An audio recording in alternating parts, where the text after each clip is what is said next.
Hello and welcome back to another episode of Let's Talk Version. We are, as always, joined by Dan. Hey there, Dan. How are you? Hey there, buddy, man. Life is great and fantastic. Glad to be here with you.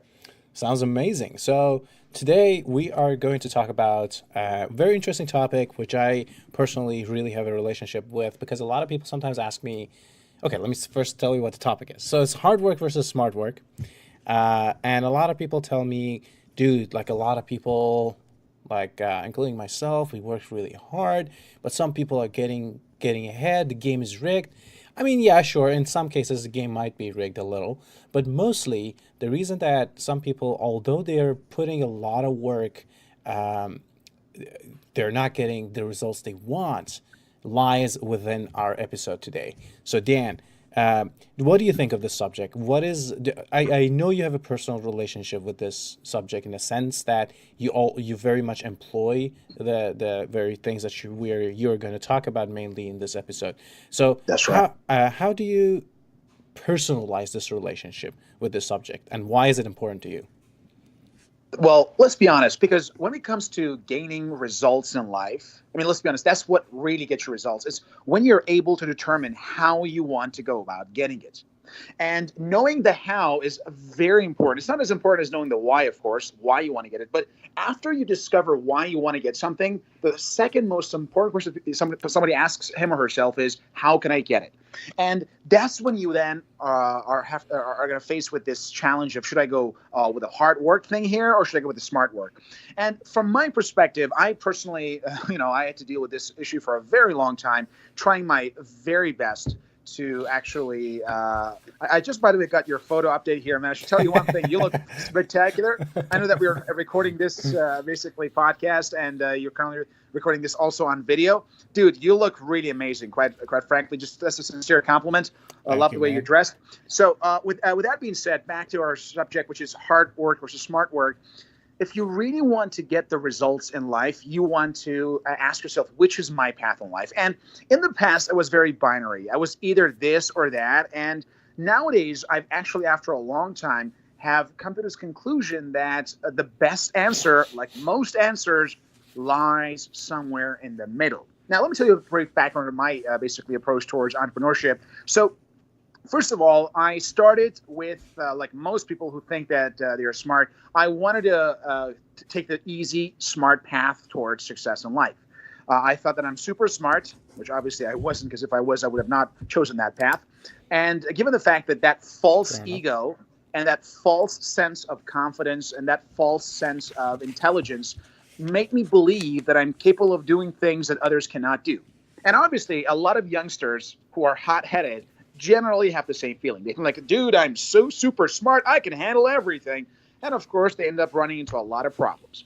So for that approach, I began my life with the, let's go with the basically smart approach. So I focused on making money with other things that perhaps don't take a lot of time.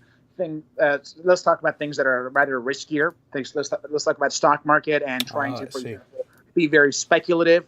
Easy money, fast money, that kind of stuff. So because of this approach, I got a little bit ahead, but then at some point I stopped. Why? Because I realized, dude, perhaps I should do more than this, and I'm not getting anywhere. So at that point, I was introduced to a lot of my mentors that I currently know today and respect and follow, including Brian Tracy, Tony Robbins, and a few other mentors who actually taught me the value of hard work and dedication. And because of this, then I actually switched completely from the path of smart work. And let's define smart work as anything that allows you to make the most amount of money with the least effort. Then I switched to the hard work method of basically application, which is all about hustling. Right. And hustling was a very weird and unknown terminology for me at that time. So I actually fell in love with it instantly. And I said, dude, the key to success is just to put in the hours. So I began actually working very hard in different businesses. Almost 5 businesses simultaneously. And that was, of course, a great path. But after a while, when I was looking at my income, I realized my income has not changed very much since I actually changed my path in life. And that's when I actually began to ask the question, so what is the right approach here? I mean, like, I try to work smart, and there was a certain amount of results. At some point, I reached basically a limit where I could not go any further. Then I switched to hard work. at first my income plummeted, but then actually reached the same level that it used to be. At that point, I realized, dude, I think the answer is to combine both, and that's the only way. And ever since I've taken this path of smart work that is trying to find the best ways and most efficient ways to get results. So when you're working smart, your focus is on efficiency.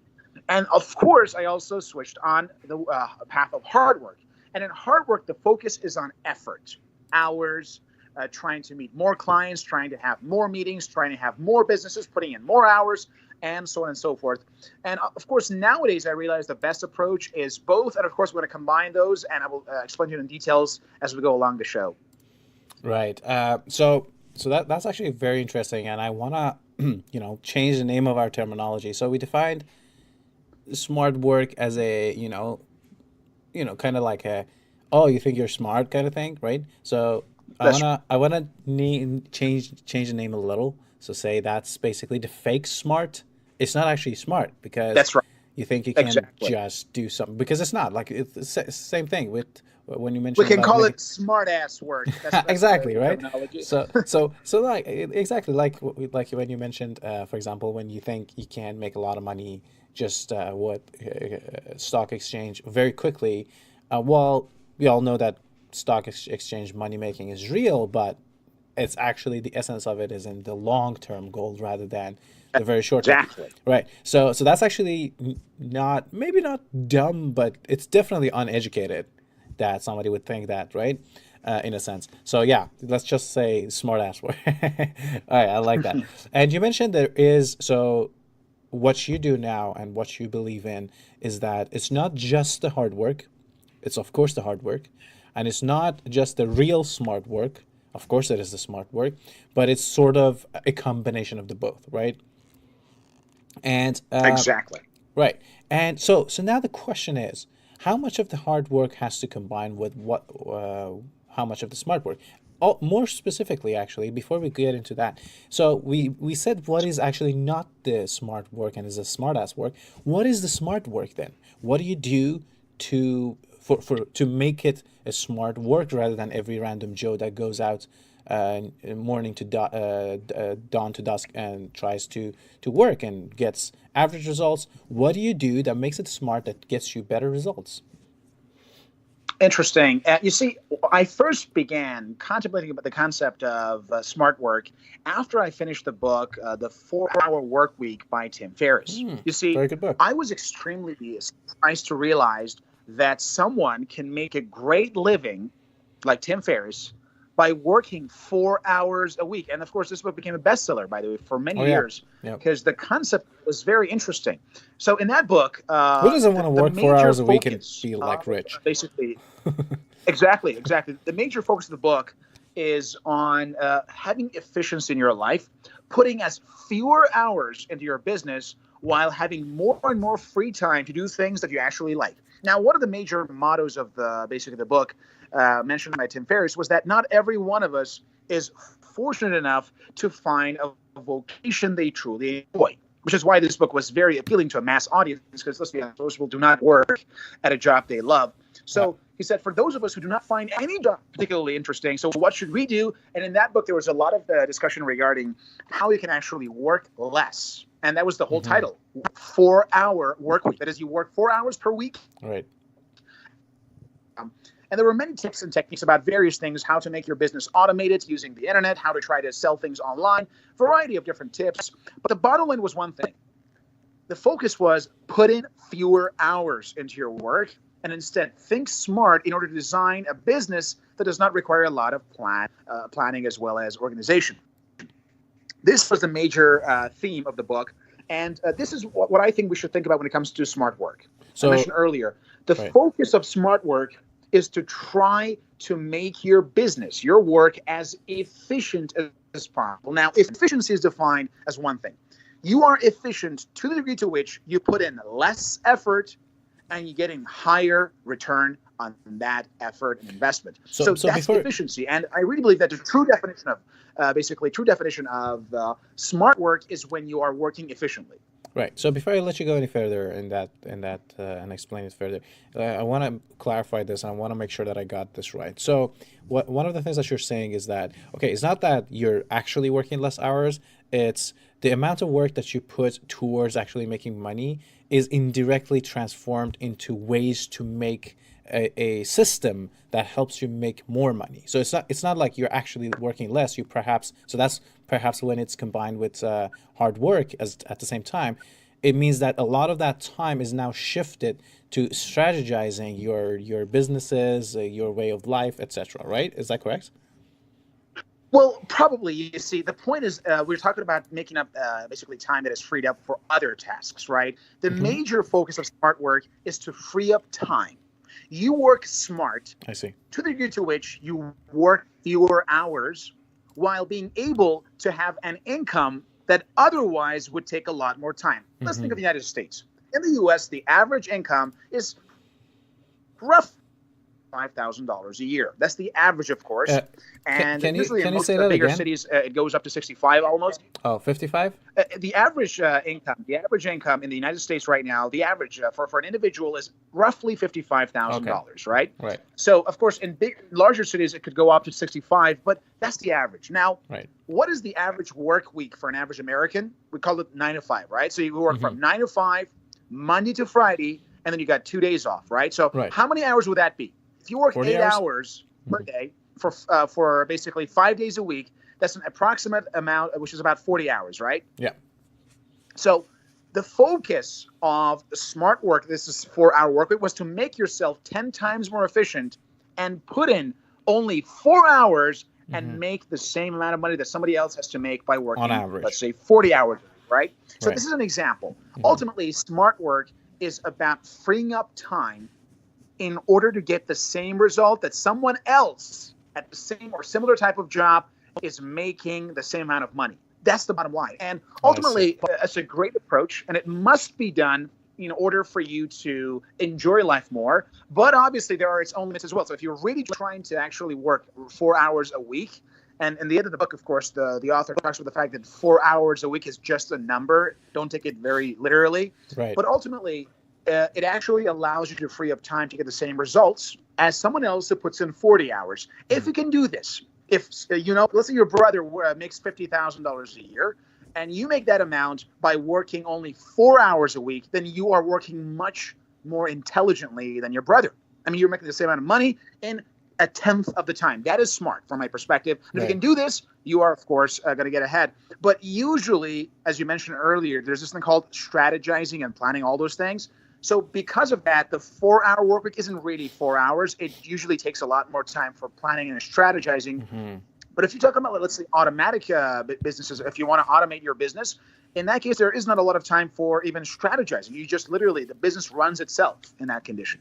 Oh, that's amazing. And so basically, it's like those compression algorithms that you can have the same quality, almost same quality of audio in an MP3 format with much less amount of data used. So it takes a That's the geekiest version that can put this story basically out. That's exactly like well, that. yeah, I you do know agree me. completely. So it's like a That's MP3 right. file kind of work. That's right. It's like AVI format converted to MP3 at the speed of light. That's exactly what it looks like. Oh, amazing. So that's good. I'm on board. I'm on board now. We yeah, All right, we want very to well. preserve our resources. That's all That's this is right. about, right?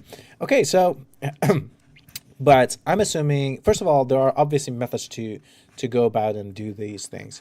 But before we go into details of methods, I'm assuming this was where I was going with the previous question, and that is what is the so is there a particular combination of the both? So let's say I don't know. This sounds silly because these are not quantifiable, but like 60% hard work, 40% smart work, 50-50. How does this weigh in our scale? Does it does it have this characteristic of you have to more focus towards the hard work, less towards the smart work, or vice versa, or not really? Before I go to give you a percentage, Yep. let me ask you one question, Go for it. because there was a trick here actually. Uh, a normal logical person Mm-hmm. would say, Dan, you said smart work means that you put in tenth of the time, but you make the same amount of income. Right. then why in the world do I want to fucking work hard? What's wrong with that? So let me Exactly, ask a right? question. Why do you think? I mean, because that's exactly what I thought at first. I mean, let's be honest. I mean, the Right. first question is, well, dude, I would love to get tan on the beach, and just go around and Right. searching skirts and stuff. That'll be great. Why not do that more? So let me ask you one question right now. So, Poujix, why do you think a focus towards work that is only about working smart might Mhm. actually not be a good strategy? Because technically it sounds just fine. I mean, like you put in 10th of the time and at the exact same Right. income. That's very efficient. So why shouldn't we just all work smart? Well, I guess there are multiple reasons. One would be maybe you want to make more money, simply, right? Maybe you want to make more. Interesting. That's one thing. Yeah, maybe we want to create more security for yourself. And secondly, when you're spending a lot of time not working and just like hanging out or whatever, your efficiency. I think this is my personal. I think your efficiency inherently drops because you're not educating yourself. You're not competitive anymore. Uh, Interesting. yeah, so I think it's just like uh, if you are still competitive, I guess that tenth of a time spent makes sense. But as soon as you're not, then you have to become competitive, and becoming competitive requires more hours and more work. That Very good definition. I loved your answer. And of course, both of your answers are absolutely correct. Right. Because when you focus only on smart approach, remember, smart work is generally riskier than hard work. If you True. want to make money in the stock market, that's a lot riskier than if True. you want to work as an Uber driver. But as an Uber driver, you have a guaranteed source of income. You know that if you keep driving, you make more money, albeit very little, but you'll keep making more money, right? Right. So with smart work, there comes what we call the risk reward paradigm. So generally, the smarter your work is, the higher risks you have that you will lose your money by many reasons. Number one is competition. If you have an online business that is working automatically with one staff member and you're never there, this business can be easily dominated by another business who has a full-time staff of 24 who are working, let's say, 10 hours per day, Interesting. right? So Right. that's number one. When you're trying to work smart, you actually are taking a lot of risks, be it being basically overtaken by the competition, losing your market completely, a change in dynamics. All of these things at some point will make your venture risky and unsustainable. On the other hand, when you go for hard work, yes, you can guarantee there's a lot of safety. But as we know, think of like investments. You can put your money in a bond by the U.S. government with a return of 2% annually, or you can put your money in the stock market and expect up to 11, 12% annually, right? So the risk and reward is what really matters here. Hard work is lower risk, lower reward. Right. Smart work is higher risk, higher rewards. And as we know in investment, the best approach to have a successful life in investment is to have a portfolio. The same approach applies to your work in that you want to create different sources of income, some of which are highly risky, but of course, high rewards can be expected.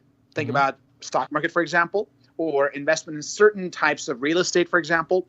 On the other hand, you want to have certain sources of income that are safe and secure, but at the same time low. Let's say you have a consultant job on the side. Let's say you do some teaching here and there. So Right. these are what we call a portfolio. And because of this, at some point, I realized, dude, smart work is doomed because smart work usually, in addition to what you mentioned, all that free space in your head, and as we know, we as humans, we have not evolved to have a lot of free time. Our evolutionary programming is to go out there hunting and gathering all day long. So that's our programming, right? So the first problem you mentioned yourself was that all that free space in your head will ultimately lead to depression and anxiety and other psychological disorders. Right. Other than that, of course, you are taking a huge risk. But none of these are the main reason why I'm not a huge fan of Interesting. just having a smart work approach. These are all important and they all are basically factors. But the number one reason why I believe that a focus solely on smart work is bad is one thing and one thing only. And Gary Vee calls it very well. He says, don't get soft. If you focus on smart work only, you will get soft, not just physically, but like mainly mentally. That is, you are lazy by nature. And as we know, with the current pace of change and development in technology, a lot of businesses are basically rising out of the ashes while others are going down. This means that if you focus on one industry or one business or one job, and then you make it smart and then take long vacations half the year or something, at some point there's a high chance that your business will go down. And at that time, you're soft because you spend the last friggin' 2 years just drinking juice on the beach or something and having fun and getting tans and all those things. Now your mind is not conditioned for hustling, for hard work, for rapid changes, for losses, for crises, for all the difficulties. So you basically become psychologically soft and lazy. Can we say it's like the wrestler who hasn't trained for a while? Absolutely. And guess what? If there's a wrestler who hasn't trained for a while, and there's one who has been training all the time, we know which one will kick the ass of which one every single goddamn day of the week, right? Right, yeah. Because of this, that is why I believe that the number one reason why we should not opt for easy or smart ways only as a ways of making a living is because we should not forget that we're humans. And as humans, we need to take care of our strength. Strength is our biggest commodity and asset when it comes to survival and success in this world. And if you are the kind of person who does not know how to take care of himself, who's not emotionally capable of working, putting long hours and dealing with crises and all of those things, then you'll have a lot of problems. The other great benefit of hard work is that even if you lose everything, you can start working from tomorrow, working hard and ensuring your survival. I mean, let's say all of your investment just went on underwater. Let's say the government just confiscated your stuff for 2 years because of your tax problems with the IRS and whatnot. So in that condition, if you are used to smart work, you will crumble because you're weak and you're soft. And because of this, I'm a huge fan of combining smart work, not only basically because having smart work with hard work will give you a great portfolio in that you have the hard work for ensuring basically your success, but at the same time having less profit because it's safer, and have the smart work approach for the sake of taking higher risks for higher rewards. But ultimately, the biggest reason is one thing, and that is once you combine the two, you have the best of both worlds. You have a full portfolio of a professional life combined and comprised of risky ventures as well as safe ventures. Risky ventures giving you a lot more return on investment than safe ones. Compare, for example, working on a very dubious real estate project in basically a foreign country versus working as a consultant or a teacher, right? These are very different levels of risk and, of course, different levels of income. And once you do these two things simultaneously, you have that peace of mind.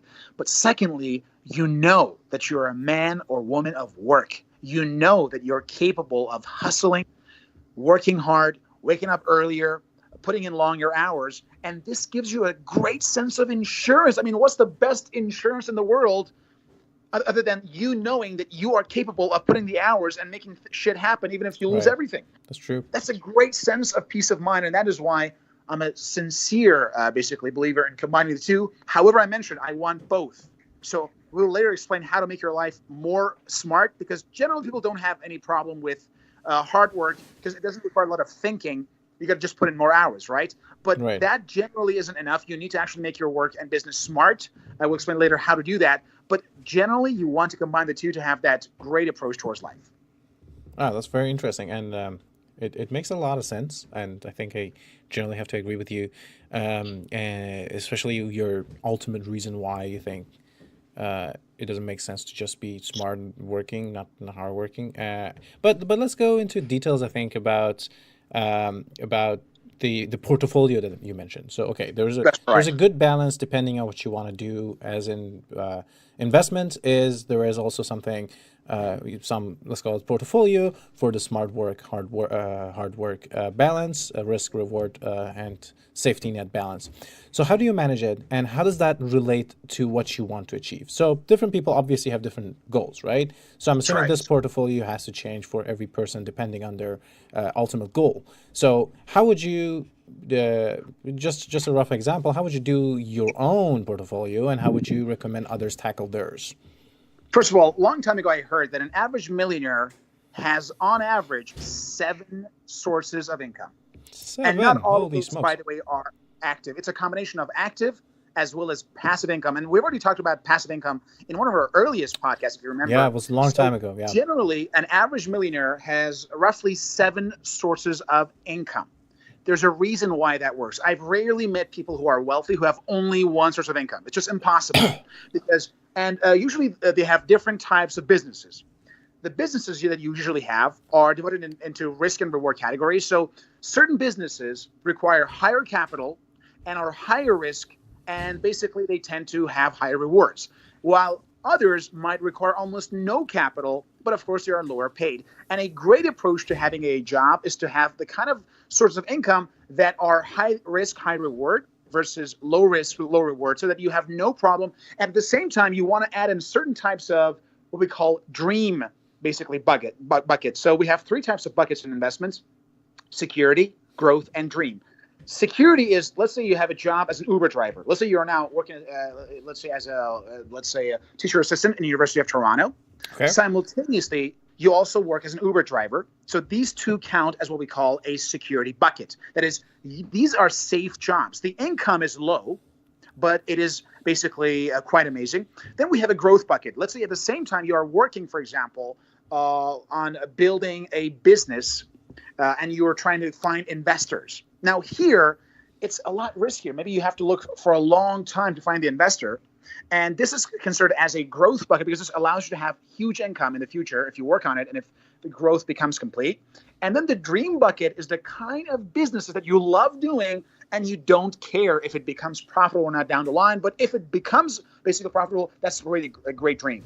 Think about, for example, somebody running a podcast, somebody trying to create an art gallery. These are the things that we call dream categories. So you want to create a portfolio of these 3 types of jobs: the security jobs, the growth jobs, and the dream jobs. And once you have all 3 in your basically portfolio of career, then of course you don't have to worry about money ever again. Because let's say you're working as a teacher or as a tutor, you go to, let's say, your students' houses and you make an income. As a tutor, you don't have to put any money in your job because basically it's just putting in the hours. That counts as secure income. Working as an Uber driver, again, you just got to maybe you have to pay for gas and some car repairs and maintenance, but that's also very secure in general, unless you're a drunk driver and you drive like shit, basically. In that case, of course, that's a hopefully not, because your passenger's life also depends on it.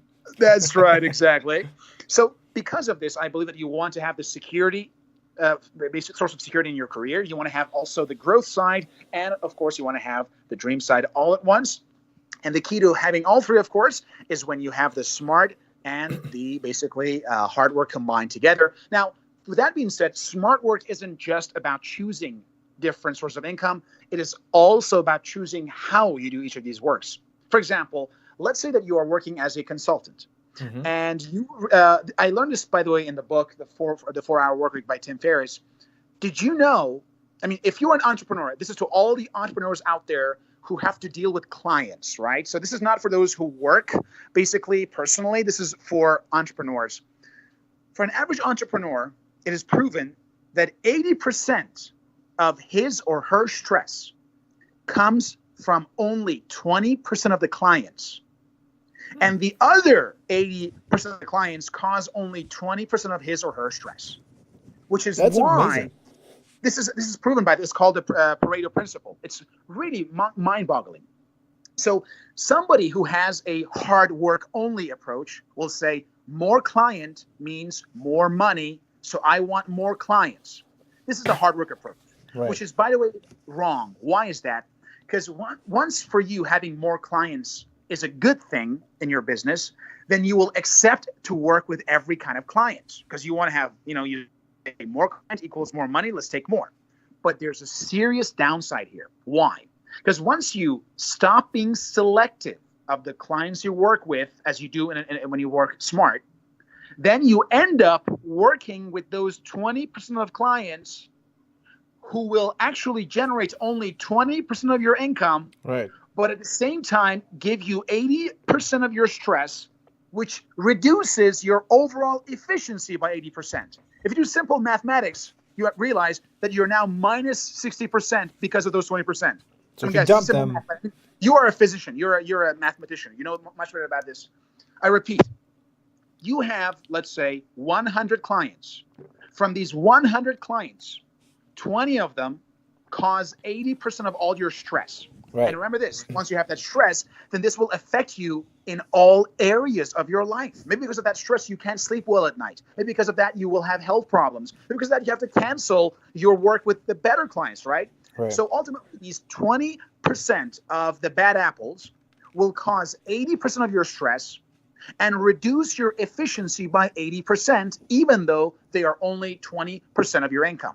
So a great way to make your life both basically a pathway of both hard work and smart work is that you say, yes, more clients equals more hours, and I want to put in more hours, but I'm going to work smart. I will use 80-20, and I will weed out the bad apples who give me only 20% of my income, but cause 80% of my problems. I will remove these guys. Again, that's where it's important for you not to be greedy, which is why I believe that greed is a disease. That's why I don't like the word greed. I like the word ambition, because Right. greed means more money is better.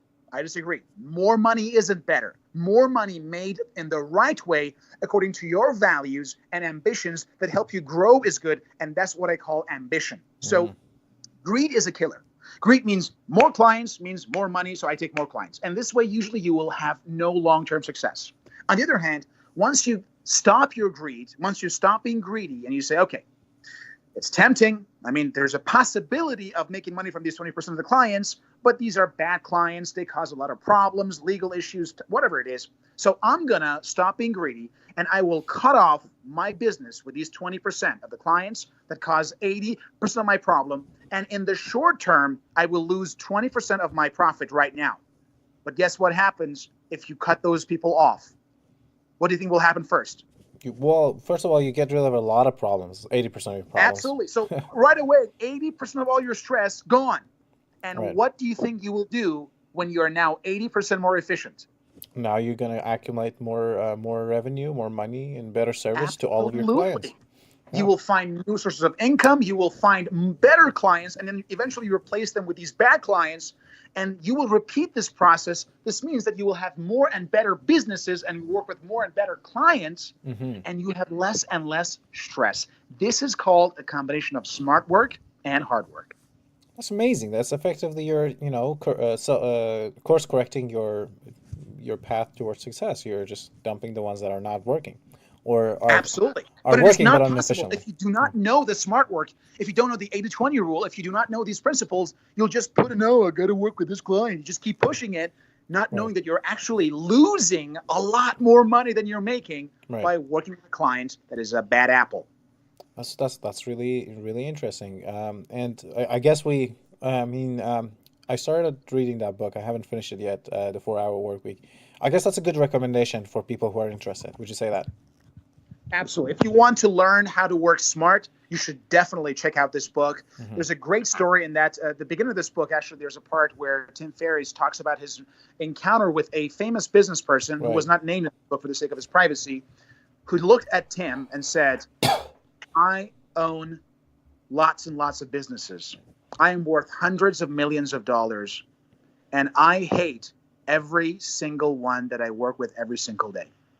And Tim Ferriss says in that chapter, when I met this gentleman, I told myself, I will never want to be like him. This is an example of hard work. I think I know who that person is.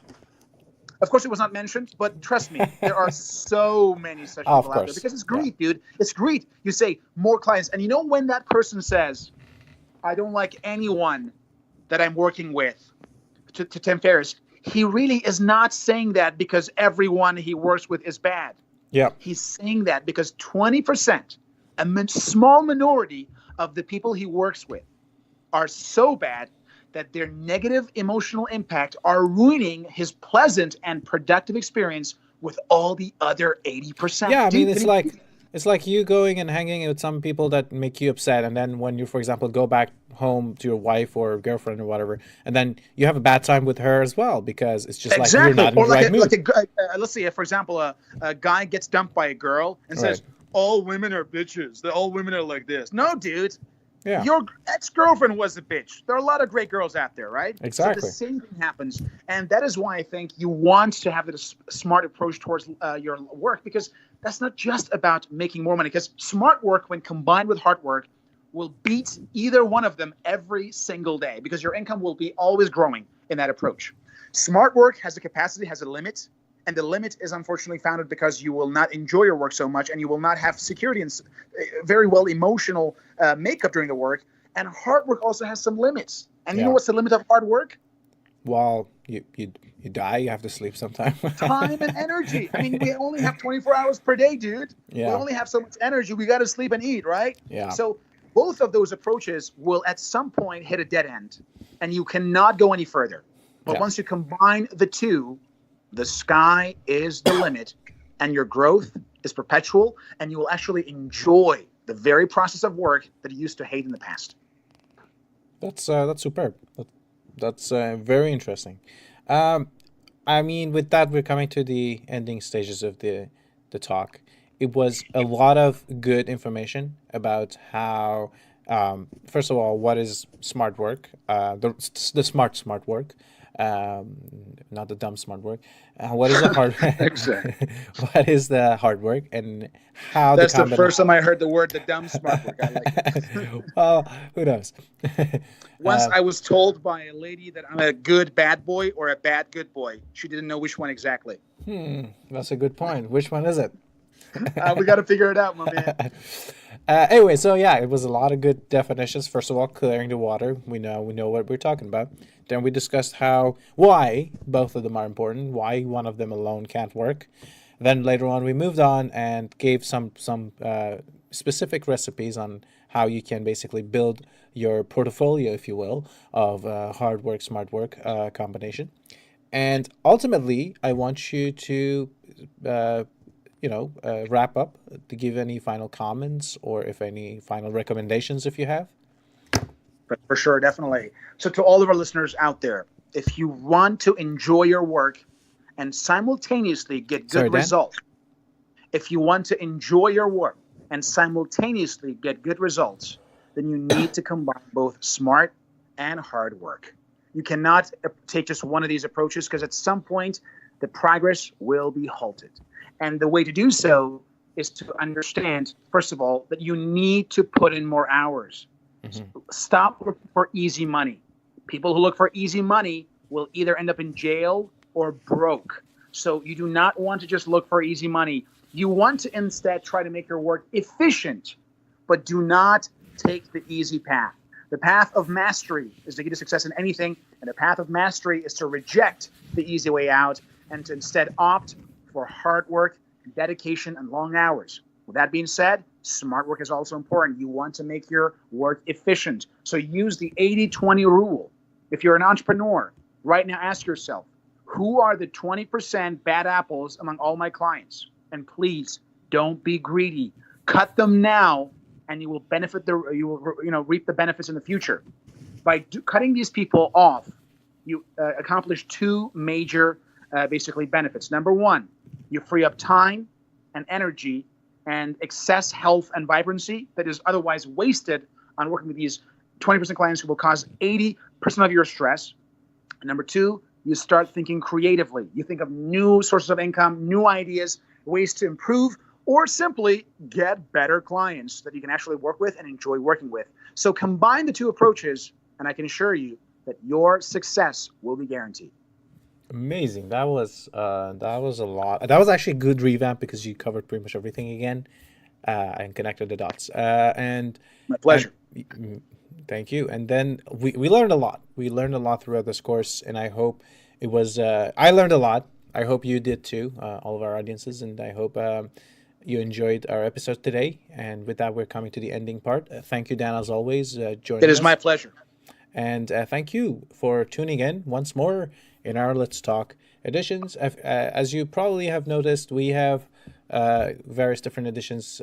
We had one solo editions, which Dan goes on and gives a very good explanation of a certain topic for a very short period of time, 20 minutes. Those are also always coming your way. if you have any recommendations, any topics you want to hear about, please do leave us comments, and we definitely would try to get back to you as soon as possible. And hope to see you very soon on our future episodes. Until later, take care.